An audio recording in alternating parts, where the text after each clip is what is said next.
Terus dia cerita kayak, gue tanyain alamatnya di mana, sok-sok bego, sampai-sampai satu kamar sama si Salim, padahal bukan suami istri. Gue minta buku nikah, katanya mereka bertiga kok sama manajer Rahel yang cewek. Gue juga ada bukti Rahel yang update story di kamar Wisma Atlet, tapi setelah 2 menit langsung dihapus.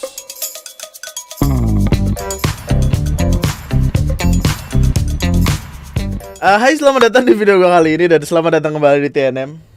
Selamat datang kembali di sebuah konten permisuan duniawi di mana kita akan melihat apa-apa yang sedang ramai diperbincangkan oleh orang-orang, apa-apa yang sedang dibahas banget di sosial media manapun supaya lu gak ketinggalan apa yang sebenarnya terjadi.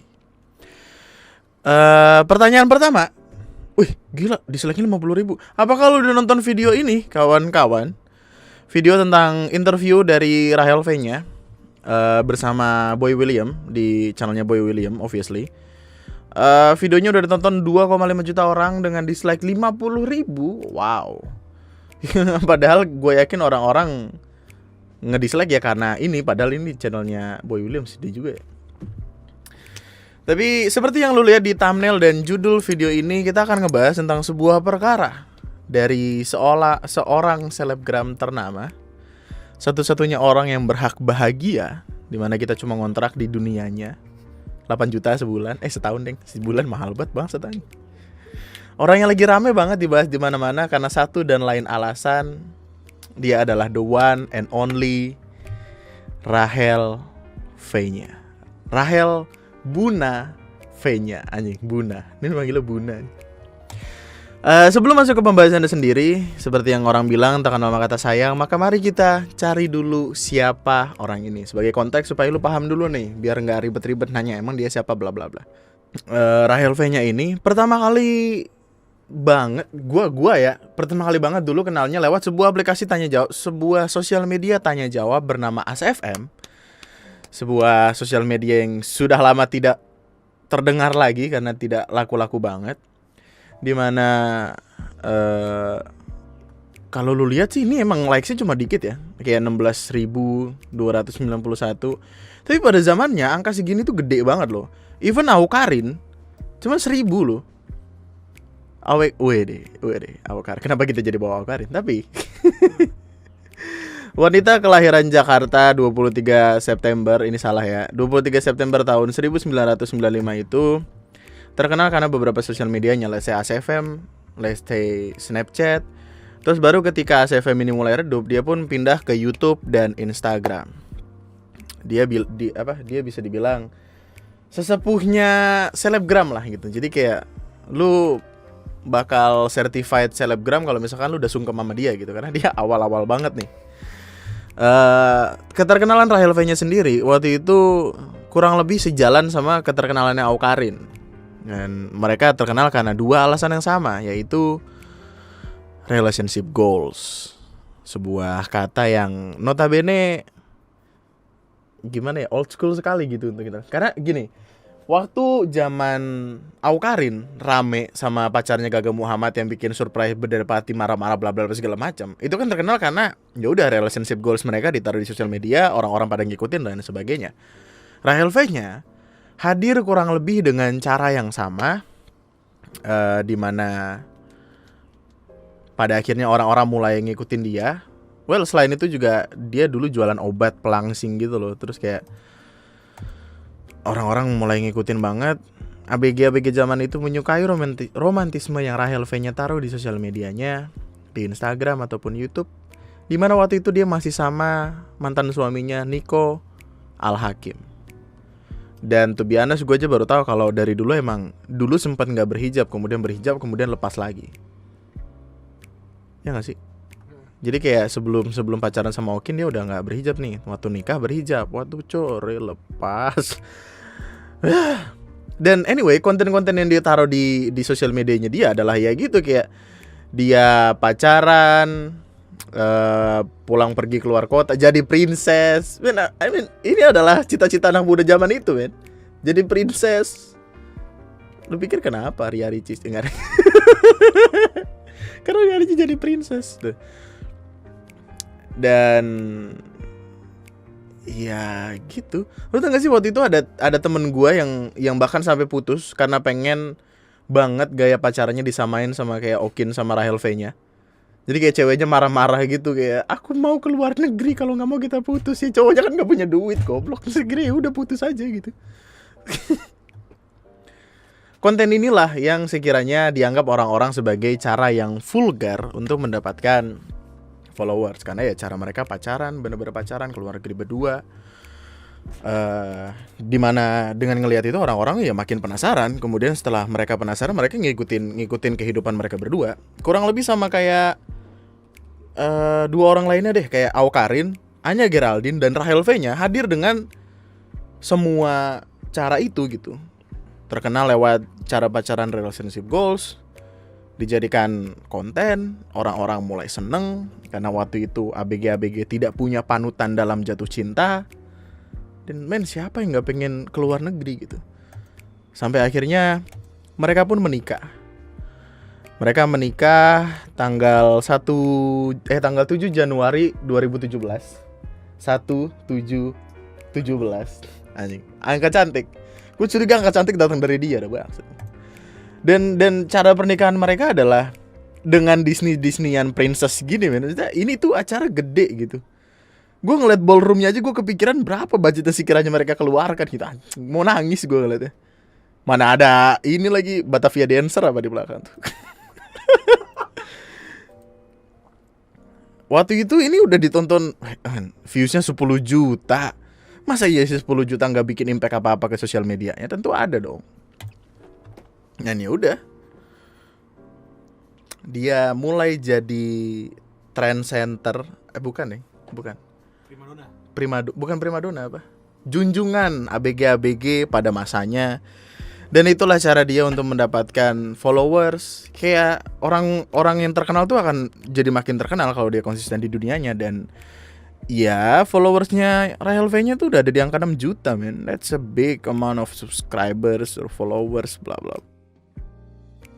Nggak lama setelah pernikahannya itu mereka punya anak, Sabiru. Mungkin ada beberapa dari lu yang tahu nama anaknya doang, tidak tahu orang tuanya. Ada seorang anak namanya Sabiru, dan Rahel V-nya bisa gue katakan adalah salah satu pencetus atau pionir buat memperkenalkan anaknya ke sosial media dan ya dijadikan so-called konten gitu. Waktu itu sempat ada perdebatan, kok kenapa anak lu jadiin konten bla bla bla segala macam gitu. Karena ya, men, lu kalau lihat akun YouTube-nya ya, thumbnail pakai anaknya segala macam itu viewsnya juta-juta loh tuh. Makanya waktu itu ada perdebatan juga, kayak gue kalau punya ada orang yang bilang kayak gue kalau punya anak gue nggak mau kayak dia, anak gue dikontenin padahal dia privacy bla bla bla segala macam. Nih udah, ini salah satu yang paling lucu juga perdebatannya yang ini loh. Sederhananya dia hadir dengan segitu banyak kontroversi lah di hidupnya. Dia sempat ngupload foto. Dia ngupload foto yang lagi ngefoto anaknya. Terus captionnya gini, men, jangan ngelawan kalau gede ya nak, lihat nih perjuangan seorang ibu. Orang-orang tuh kan, orang-orang mikirnya kayak konteksnya nggak gitu deh gitu. Beberapa warganet menyikapi bahwa yang dimaksud Rahel bukan perjuangan secara lahiriah, namun perjuangan pengambilan foto gitu. Dan maksud gue adalah ya, itu bukanlah perjuangan seorang ibu, itu adalah perjuangan seorang fotografer gitu loh. Perjuangan untuk seorang ibu adalah melahirkan, menyusui, merawat anak, bla bla bla segala macam. Perdebatan yang dihadirkan selalu lucu-lucu, dan itulah alasan kenapa kayak dari satu perkara hilang kemudian timbul lagi, hilang kemudian timbul lagi. Dan ketika perkara satu itu gede, followers datang dong. Orang penasaran, pengen tahu siapa sih orang yang foto anaknya terus difoto gitu. Perjuangan seorang ibu gitu. BTW ini tidak ada objektivitas ya. Gue berusaha objektif tapi tetap ada subjektivitas di sana. Jadi ya you know me lah. Tapi sampai akhirnya mereka pun hubungan Rahel V-nya sama Okin cerai, putus gitu. Kemudian yang tadi gue bilang, jadi kayak Rahel V-nya mulai lepas hijab, terus mulai pacaran sama orang, perdebatan lagi. Ini kayak dia nikah. Nikah itu sempat ada perdebatan karena dianggapnya kayak, wah lu kok pacaran sama cowok yang modalin lu terus gitu. Waktu itu kan gitu kan perdebatannya. Itu perdebatan. Terus nikah, punya anak. Anaknya perdebatannya lucu-lucu kayak tadi itu. Perjuangan seorang ibu. Perjuangan seorang ibu, emak gua no, kredit no. Naik sepeda, baru perjuangan no. Terus dia pakai hijab, perdebatan lagi. Dia lepas hijab, perdebatan lagi. Dia cerai, punya pacar, perdebatan lagi. Dan intinya tuh perdebatannya di mana-mana. Tidak henti-henti, ada sensasi di mana-mana. Dan ya udah. Intinya dia adalah seorang selebgram, seorang YouTuber yang nggak nge-YouTube amat. Karena kalau kita lihat juga dia nguploadnya nggak sesering itu. 5 bulan lalu, 4 bulan lalu. Dia juga seorang entrepreneur karena dia sempat ngebikin sate taichan goreng yang terkenal itu. Yang mana notabene ya terkenal kan dia punya followers banyak, bisa dipromoin sendiri. Terus saya kira, bro, itu namanya opportunity yang bagus untuk digunakan. Ya, lu punya angka ya gunakan gitu. Bagus. Cerdas. Dan ya udah, dia adalah orang itu. Terkenal karena hal-hal itu. Yang kemudian hadir kali ini dengan sebuah masalah.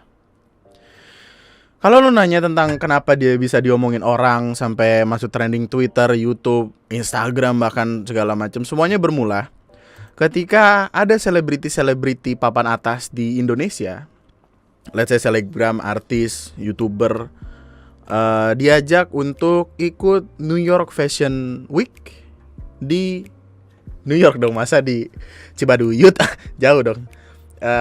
Ada orang-orang yang namanya mungkin bisa lu sebut kayak Arif Muhammad, Gading Martin, Luna Maya, dan nama Rahel V-nya adalah salah satu orang di dalam list tersebut. Tentu aja gitu, ini followersnya 6 juta men. Terus ketika acaranya selesai, semuanya pada balik ke Indonesia. Gue sempat lihat waktu itu storynya Arif Muhammad sama Den Dimas. Mereka nge-storyin dirinya lagi isolasi mandiri, di mana sebenarnya dibebaskan mau isolasi di mana, yang which is di hotel isolasi sih. Kan ada listnya tuh hotel-hotel untuk isolasi. Karena ini tolong lu bold dan underline ya, karena Erigo ngasih budget buat isolasi mandiri.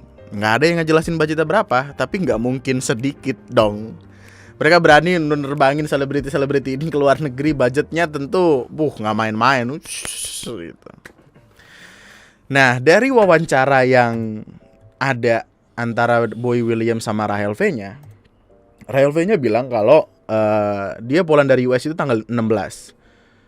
Gue sempat nulis deh, kalau nggak salah acaranya itu kelar tanggal 15 apa ya. Jadi kayak pihak Deddy Sumargo kan juga ngeluarin statement tuh, ditanya wartawan dia ngeluarin statement. Deddy Sumargo bilang kalau Rahel V-nya emang dasarnya pulang duluan dengan alasan kangen anak. Rahel V-nya pulang dari US tanggal 16, tanggal 17-nya sampai di Indonesia. Dan menurut undang-undang karantina, nih gue tulis nih.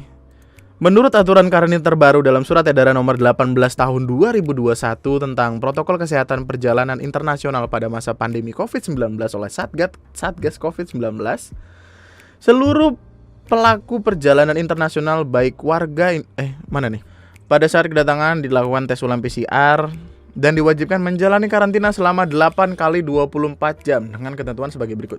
Ada tulisannya. Jadi kayak intinya dia datang nyampe Indonesia tanggal 17, harus isolasi mandiri 8 hari, yang mana aturannya sekarang katanya udah berubah ya. Gue nonton di podcastnya Om Deddy yang sama Dr. Tirta, aturannya sekarang udah berubah jadi cuma 5 hari. Tapi pada saat itu September itu masih 8 hari. Jadi tanggal 17 ke tanggal 25 harusnya dia melakukan isolasi mandiri, karantina. Tidak boleh bertemu sama siapa-siapa. Tiba-tiba tanggal 23 September 2021 di masa ulang tahunnya, ketika dia ulang tahun, dia dikasih surprise sama teman-temannya. Gua ada fotonya gak ya? Harusnya ada sih. Oh ini. Dia dikasih surprise sama teman-temannya. Datang ke rumah membawa kado bunga. Tidak ada masker di sana. Respect. Teman-teman yang sangat suportif.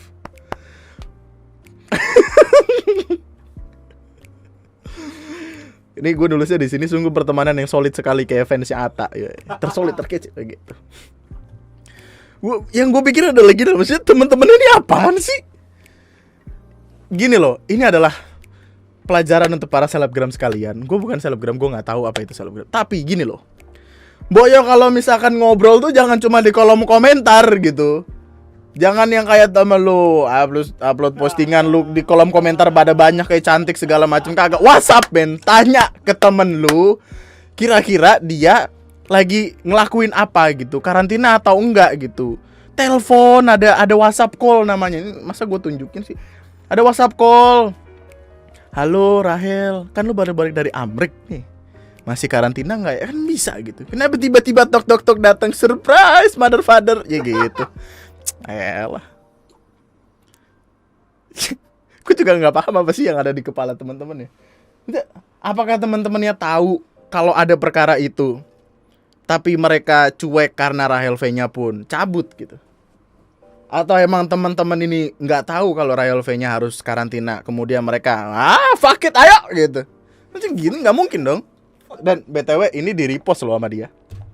Jadi bukan yang dia menyembunyikan itu, enggak. Di repost, ditaruh di Instagram story-nya. Gimana orang kagak bingung? Dari sinilah semuanya mulai bertanya-tanya. Tapi baru pertanyaan. Inti masalahnya itu berawal dari sebuah kolom komentar di pagi yang cerah, di pagi yang damai, di pagi yang tiba-tiba ada orang. Kayaknya dia awalnya tuh berdebat sama fansnya Buna ini. Terus akhirnya keluarlah omongan ini. Karena gue yang input data dia di Wisma Atlet pada mangan. Demi Allah. Demi Allah nih. Tolong dong, gak mungkin gak serius dong. Terus dia cerita kayak, gue tanyain alamatnya di mana, sok-sok bego. Sampai-sampai satu kamar sama si Salim, padahal bukan suami istri. Gue minta buku nikah, katanya mereka bertiga kok sama manajer Rahel yang cewek. Gue juga ada bukti Rahel yang update story di kamar Wisma Atlet, tapi setelah 2 menit langsung dihapus. Kenapa gue kesel sama dia? Karena dia dengan mudahnya lolos karantina, sedangkan banyak di sini para TKW yang udah berumur terpaksa karantina 8 hari. Ada yang ortu meninggal, anak meninggal, tapi terpaksa harus 8 hari. Sedangkan nih orang dengan enaknya cuma 3 hari. Ketika kolom komentar ini ada orang yang screenshot, ditaruh di Twitter. Kekuatan orang Twitter lo tahu sendiri men, buset. Negara juga bisa rontok gara-gara Twitter, gue yakin dah. Screenshot itu lari ke Twitter dan ya udah rame diomongin sama orang-orang di mana-mana. Bahkan selama beberapa minggu. Jadi kayak 1 minggu ada beberapa kali nama Rahel V-nya masuk ke trending topic karena omongannya tuh naik turun gitu. Jadi intinya cewek gua itu pernah ada di Wisma Atlet. Di Wisma Atlet Kemayoran waktu itu. Dan ya cewek sama cowok dipisah gitu, tidak diperbolehkan bareng-bareng. How can someone kucluk gue mau sama cowok ini dong gitu, dan satu kamar gitu.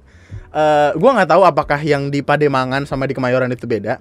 Tapi yang di Kemayoran cewek gue ini, jadi dia masuk pintu ada sebuah kasur. Jadi ada yang bisa tidur di situ. Ada kamar. Jadi ada yang bisa berdua di dalam, ada yang satu di luar. Ada satu di dalam, lupa gue. Pokoknya kalau misalkan mereka ingin berdua di dalam kamar, tentu bisa dong. Nah, dan anyway itu cuma 3 hari katanya. Ketika gue nengok-nengok lagi perkaranya, Rahel V-nya pun mengeluarkan sebuah statement di dalam video yang trending nomor 1 itu, di mana dia bilang kalau dia sama sekali tidak karantina. Tapi satu kata dengan kata yang lain itu seolah-olah membawa tanda tanya besar. Di video awal di awal video dia tuh sempat bilang kayak, gue nggak karantina sama sekali, tapi di kalimat selanjutnya kabur dari karantina. Kabur dan tidak itu adalah dua kata yang berbeda loh, dengan pengertian yang berbeda gitu. Well, gue nggak tahu sih, cuman gue mungkin kayak cocokologi anak-anak Twitter atau apa aja gitu, nggak tahu juga gue. Kalimat tadi yang dia bilang dia ketika sampai Indonesia langsung nggak karantina, melainkan langsung cabut, itu langsung di counter sama orang-orang karena banyak foto-foto yang muncul. Kayak ya lu tau lah men, kayak di luar negeri tuh ada di Amerika tuh ada yang namanya FBI untuk mencari tahu detail perkara ini. Di Indonesia ada netizen, bro. Ada BIN sih, Badan Intelijen Nasional, tapi woi, lu kasih orang Indonesia HP, segala baju, cincin, gelang disama-samain dan kelihatan sama. Tas, bro, dari tas, bro. Lu nggak bisa kabur kemana-mana, men. Dan oh ya, ada list nama. Ini kan list nama yang ada di Wisma Atlet, detailnya lah gitu, dan namanya ada. bersama Salim, pacarnya, dan Mauli. Nah, kayaknya pun kalau misalkan harus dimintai keterangan, dua orang ini juga harus lah ya. Oh, Kacel kalau mau bilang ke karantina Samsak Wisma, aku ada foto Kacel, foto di kamar berdua. Ya.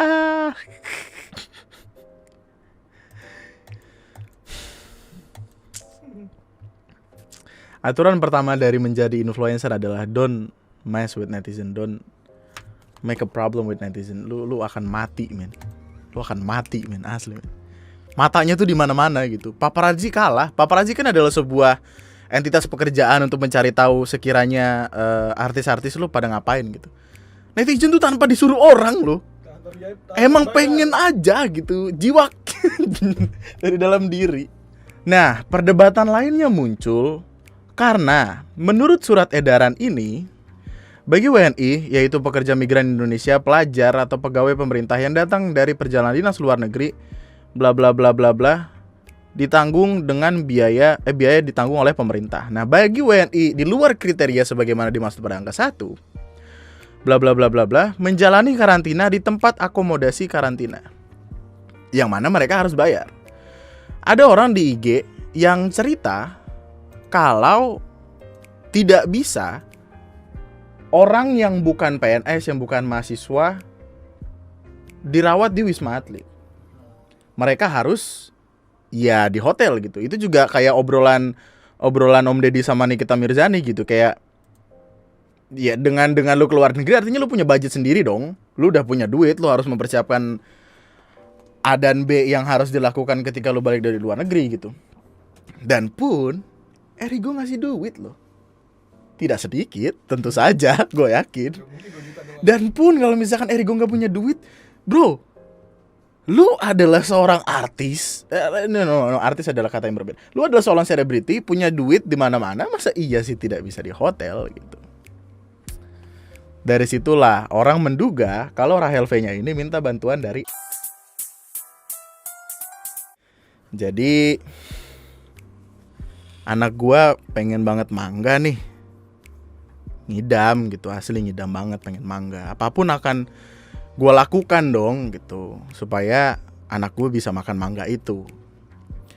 Gua pun minta tolong sama temen gua, ambilin gua mangga dong dari rumah tetangga gitu, soalnya gua nggak nemu lagi nih di mana-mana. Terus berhasil, mangganya gua dapet. Tiba-tiba ketahuan lah gua sama tetangga yang lain. Dicecer pertanyaan lah gue gitu sama tetangga ini, kayak kok bisa sih lu dapat mangga? Kan di rumah lu nggak ada mangga, di jalanan juga nggak ada yang jualan mangga. Karena gue nggak enak kalau sampai temen gue kena masalah, gue bilang lah gue kok yang ngambil mangga itu gitu. Karena gue takut temen gue ini enak GG makan mangga tuh. Mangga apel laru manis enak GG. Habis makan mangga kan party-party.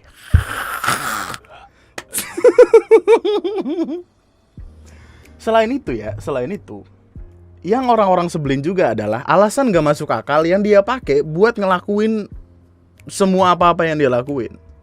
Dia ngebawa anaknya gitu dalam perkara ini. Kenapa dia kabur dari isolasi mandiri? Alasannya adalah kangen anak. Sebuah alasan yang gak cuma terdengar egois, tapi juga cukup tolol kalau di pikiran banyak orang gitu. Orang tuh pasti pikiran orang tuh sama ketika mendengar jawaban itu gitu. Kayak lu dari luar negeri nih diminta buat sok isolasi dulu gitu. Siapa tahu sakit atau apa, siapa tahu lu bawa varian baru atau apa, biar nantinya nggak nularin ke orang atau siapapun. Tiba-tiba cabut, terus datang ke anak, tai kucing anjing. Gua tuh sangat ingin mempertanyakan yang sekiranya ada di kepala dia tuh apa gitu.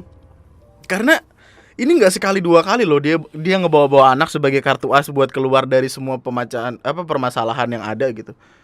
Let's say coba kita hitung kartu asnya. Aduh aku gemeteran nih gitu. ada tuh kayak gitu ada. Kesehatan mental yang mana emang harus dikonsiderasi mungkin. Anak, gue sayang banget sama anak. Bikin klarifikasi bareng anaknya. Padahal kalau dengan dia balik itu bawa penyakit terus nimbulin masalah ke anak-anaknya, apakah dia pantas disebut sebagai orang tua gitu.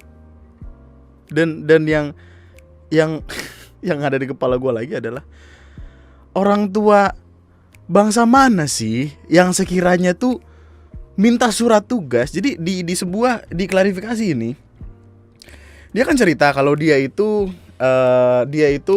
minta dibikinin surat tugas dari tempat dia bekerja, dari sebuah agensi mungkin tempat dia bekerja, untuk anaknya supaya anaknya bisa dibawa ke Bali. Yang mana di Bali untuk party. Wow. Taruh di IG, lu lihat nih di IG-nya nih, mana nih dia nih. Tuh, party Bali respect. Yo, birthday party bawa anak segala macam. Harus lu ingat kalau anak-anak itu belum diperbolehkan untuk naik pesawat. Anak-anak belum diperbolehkan untuk naik maskapai manapun gitu. Tapi dia beralasan kalau dia ini ada surat tugasnya. Surat tugasnya untuk anaknya lagi. Anaknya kerja apa di sana? Anaknya suruh jadi MC. Bingung nih. Dan yang dipertanyakan juga adalah siapa yang ngebikin surat tugas dan kok bisa pihak penerbangan tersebut menerima surat tugas itu gitu. Apakah tidak lucu? Lucu dong. Lucu lah. Tapi harus gue akui oportunis sekali orang ini lu. Kalau ada cara just gitu jalan. Hadirlah ke pertanyaan lainnya. Bisa kok bikin surat tugas untuk jalan? Apakah dia minta atau beli? Nah, kita tidak tahu. Tapi ya, kalau orang tua hebat jalan pikirannya ada, men. Kalau punya nggak ada sih, gue takut anjing gue takut. Nggak, ya, yang jadi pertanyaan orang-orang sederhana banget adalah kalau dia party tanggal 26, ngapain dia buru-buru cabut gitu? Ngapain dia cuma 3 hari di Wisma Atlet kemudian cabut gitu? Toh dia juga keluar dari karantina harusnya tanggal 25, dihitung 8 hari itu. Apa sebenarnya alasan terpendam yang sekiranya bisa jadi afirmasi dari apa-apa yang dilakuin? Karena kangen anak tuh udah nggak valid. Dia pengen lebih cepat sampai rumah buat tidur di rumah karena mungkin lebih enak tidur di rumah, lebih enak boker di rumah. Mungkin dia adalah tipikal orang yang nggak bisa boker di tempat lain, kita nggak tahu. Mungkin nggak ada hal yang sekiranya bisa jadi pembenaran, men. Nggak ada loh. Ini baru-baru ini gue ngelihat sebuah kasus yang inti dari semua ini adalah kalau lu kesel kenapa masalahnya bisa jadi segede ini, jawabannya itu sederhana, sangat amat sederhana.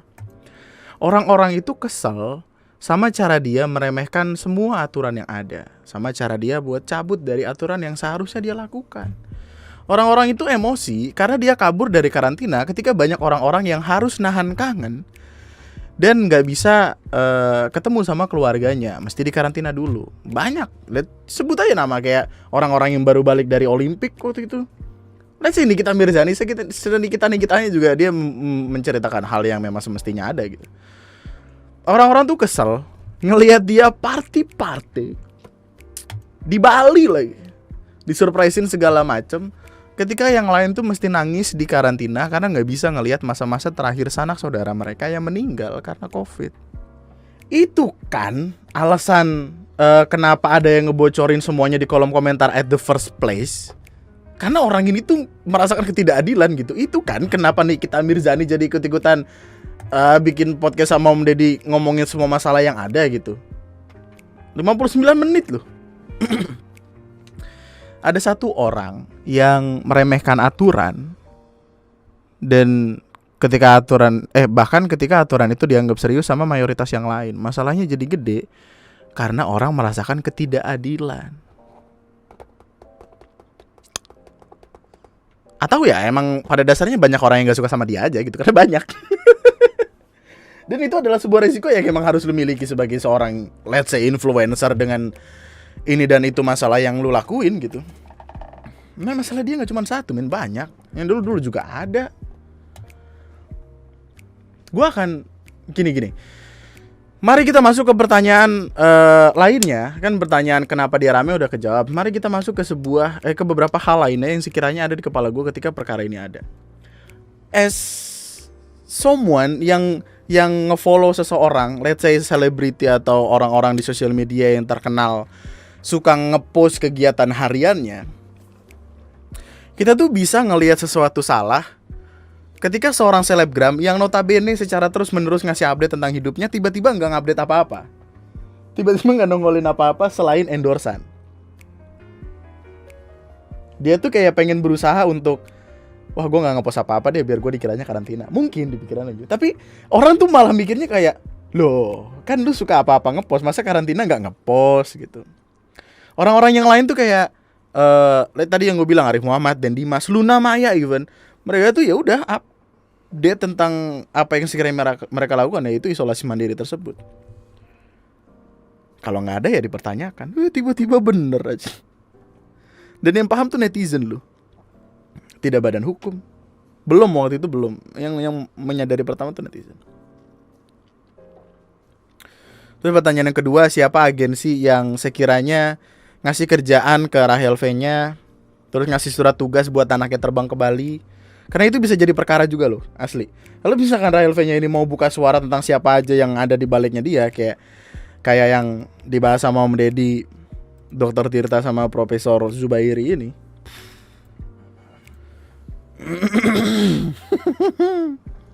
perkaranya akan jadi gede sekali kan. Terus pertanyaan ketiga adalah, selama seminggu dia itu nggak ada posting apa-apa selain endorse di Instagramnya. Tiba-tiba nongol di YouTube-nya orang, klarifikasi di YouTube-nya ini Boy William, klarifikasi sesuatu yang Om Deddy itu nulis di komentar sebagai komedi. Lucu banget aja. Gue udah lama gak ngeliat Om Deddy komentar. Tapi yang ada di pikiran gue ketika tahu-tahu ngelihat dia klarifikasi di channel orang, tidak di channelnya sendiri, adalah karena dia tuh berpikir seolah-olah pengen diomelin sama seseorang nih, supaya orang-orang merasa omelan mereka terwakili oleh Boy William gitu. Perwakilan yang dia pilih adalah Boy William.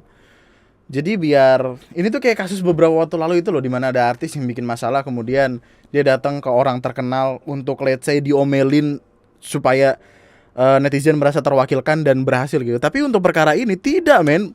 Bukannya perkaranya selesai, ini malah nambah, karena yang ada di omongannya itu masih tanda tanya besar. Banyak hal yang belum terjawab. Tidak karantina apa kabur dari karantina aja masih bingung gitu. Lalu yang terakhir, pertanyaan yang pada dasarnya ada di kepala orang-orang nantinya adalah, dia kan punya anak 2 nih, ibu dari 2 anak gitu. Apakah nantinya anaknya tidak malu gitu untuk melihat orang tuanya ketika dewasa? Kayak ketika udah gede, anak-anaknya udah paham sosial media, mereka lagi browsing-browsing, tiba-tiba, ya ini kan mak gua nih.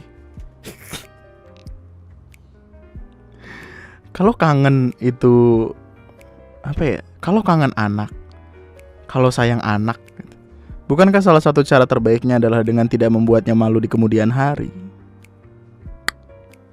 Sian tau, sedih gue kalau jadi anak. Tapi anyway, sekarang kan hari Rabu ya? Iya gak sih?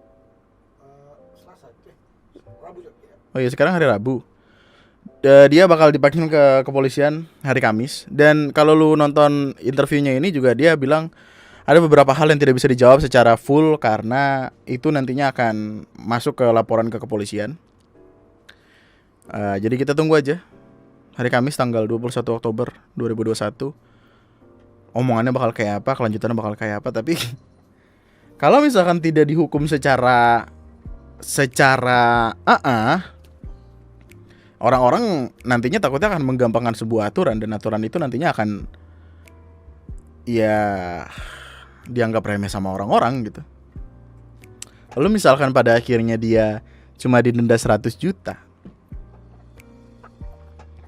gue yakin akan ada orang-orang yang nabung duit 100 juta itu untuk melakukan hal yang sama loh. Yakin gue. Gue pergi ke luar negeri, balik terus gak mau karantina, bebas gue. Udah nyiapin 100 juta gitu. Ya kalau gitu. Masalahnya kalau hukumannya cuma kayak gitu, ya Allah. Lu kalau lihat di Twitter ya, ada banyak banget orang-orang yang nge-share tentang red card harga dia di Instagram. Dan itu bahkan dari beberapa bulan lalu loh, maksudnya tidak up to date. Harganya tuh sangat tidak. Ntar gue cari dulu bentar. Nih, tuh. IG foto 45 juta. IG story 12 juta. Reels, TikTok, YouTube 150. Ya Allah. 150 juta loh. Lu bisa ngiklan berapa? 200 kali di YouTube gua pakai duit gitu.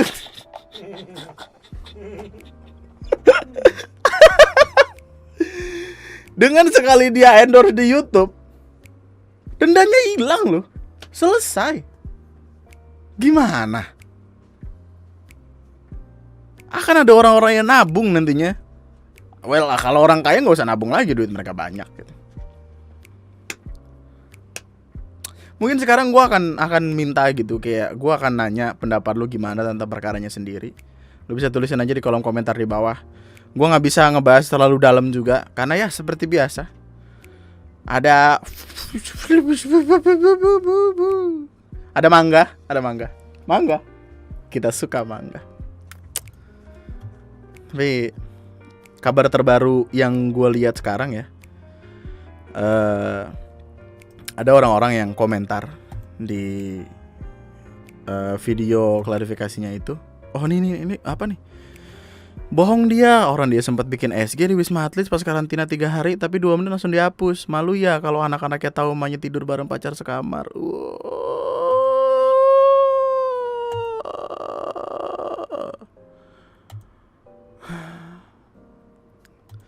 Terus nih, kepada Mbak Rahel V-nya, masih bisa gitu bilang kangen anak di posisi yang Mbak Rahel sendiri sadar extend selama di Amerika.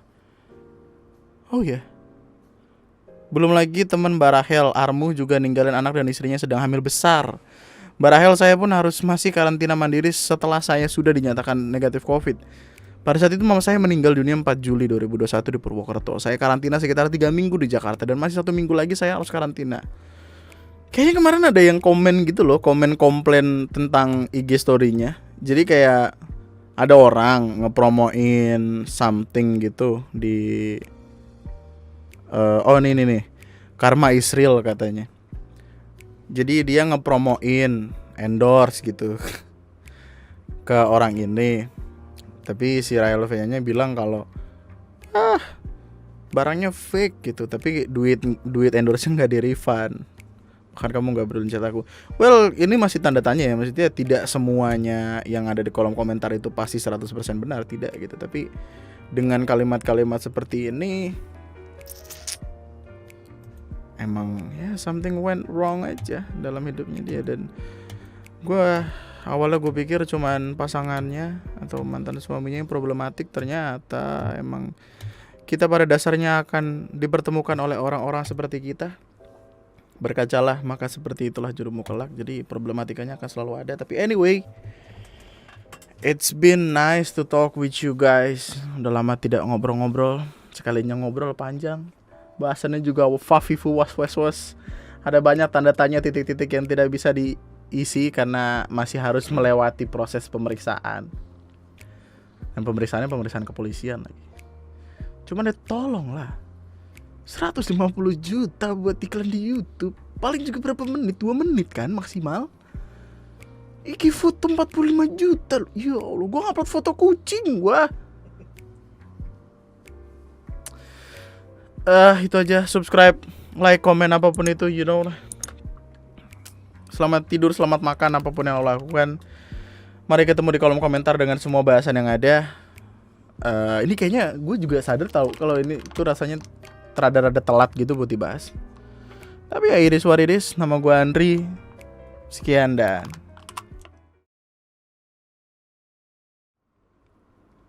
akan kemana ya manuvernya? There is no way to escape, man. Hukum soalnya yang udah ngomong tuh. Ya, tapi kan dia juga kaya, bet. Ya kaya iya, tapi kan untuk orang udah tahu perkaranya kayak apa, ditambah dengan kekayaan dia, kalau misalkan dia bisa lepas dari sebuah perkara, jadi tanda tanya dong. Iya sih. Orang langsung mempertanyakan dong, kok bisa sih lepas si Neng? Iya. Banget, Cin. Kok mau beli mangga?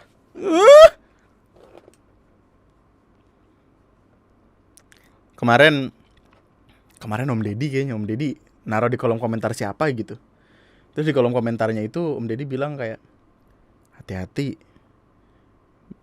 backingannya kuat gitu. Kayaknya Nikita Mirzani gak sih? Dia di komen di itunya Nikita Mirzani, gak tau dah.